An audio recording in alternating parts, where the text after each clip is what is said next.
കർണാടകയിൽ നിന്ന് വന്ന ഒരു ഏഴയുടെ ഗില്ലർ ബുഷ് കിറ്റാണ് കേട്ടോ. ബുഷ് ഗിയർ അസംബിളിയാണേ. അപ്പോൾ ഈ ഒരു അവസ്ഥയിലാണ് വന്നത്. ഇവിടെ വെച്ച് ഇങ്ങനെ ഡാമേജ് ആയിട്ട് വന്നിട്ടുണ്ട്. പിന്നെ ഇവിടുത്തെ ബുഷ് നമ്മളിപ്പോൾ ചെയ്തതാണ്. ഇവിടെ ബുഷില്ലായിരുന്നു, ഇവിടെ ബുഷില്ലായിരുന്നു. അതുപോലെ തന്നെ ഇവിടുത്തെ റൗണ്ട് ബുഷ്, സ്ക്വയർ ബുഷ് എല്ലാം ഇപ്പോൾ ചെയ്ത് വെച്ചിരിക്കുകയാണ്. ഇതാണ് നമ്മൾ ചെയ്ത ബുഷുകൾ. ഇനി എടുത്ത് ഇൻസ്റ്റാൾ ചെയ്യണം. അപ്പം ഇത് കൊറിയറാണ് നമ്മൾ അയച്ചു കൊടുക്കാൻ പോകുന്നത്. അപ്പോൾ നമുക്ക് ഇത് കയറ്റിയതിന് ശേഷം നമുക്ക് സെറ്റാക്കി എടുക്കാം. അങ്ങനെ നമ്മൾ ഗിയർ ലിവർ ഫുൾ സെറ്റ് ചെയ്തിട്ടുണ്ട് കേട്ടോ.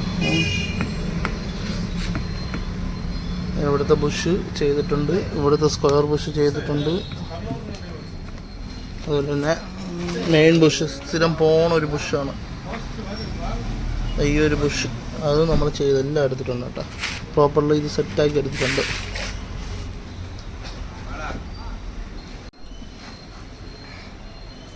നമ്മൾ ബുഷ് ചെയ്തിട്ടുണ്ട് കേട്ടോ. ഇവിടുത്തെ ബുഷ്, ഇതിനകത്ത് പറഞ്ഞ ബുഷ് ഇത് കറങ്ങിയൊന്നുമില്ല. അതുപോലെ തന്നെ ഇതാ പിന്നെ മെയിൻ ബുഷ്